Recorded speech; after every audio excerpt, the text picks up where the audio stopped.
We spoke in depth with one professor who was born in Iran, who says that U.S. and Iran relations have been super tense for more than half a century. Things like the Iranian hostage crisis, Iran-Contra, as well as the nuclear deal reached under President Barack Obama come to mind. But he says this current war stems from a direct struggle for regional power, tracing back to the deadly Hamas attack on Israel.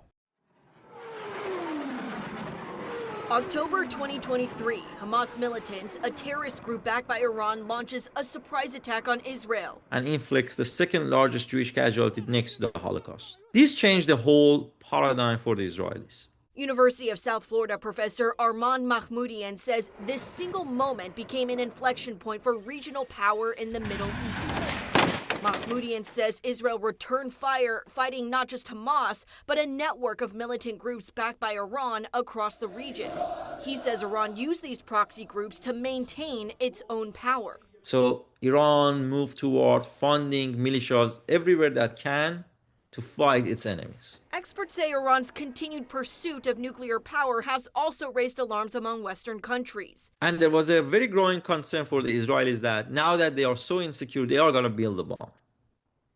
So they were trying to talk Americans to it. President Donald Trump, who withdrew the U.S. from the previous nuclear agreement with Iran, listed that as one of many reasons for the U.S.'s recent escalation with Iran. There won't be any nuclear weapons. They're not going to have, and they're not going to have enrichment.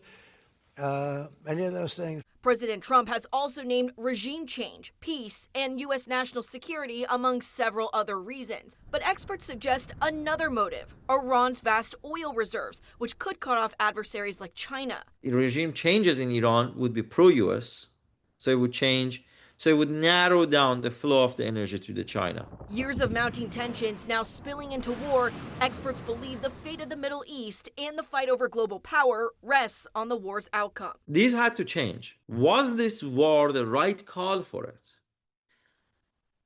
I would say it depends how it ends. Timing may also explain why this war started. With protests happening inside Iran and instability surrounding the country in the Middle East, President Trump says that the U.S. attack on Iran may be the quote-unquote last best chance to take out its missile and nuclear programs. Reporting in Washington, I'm Amy Lowe.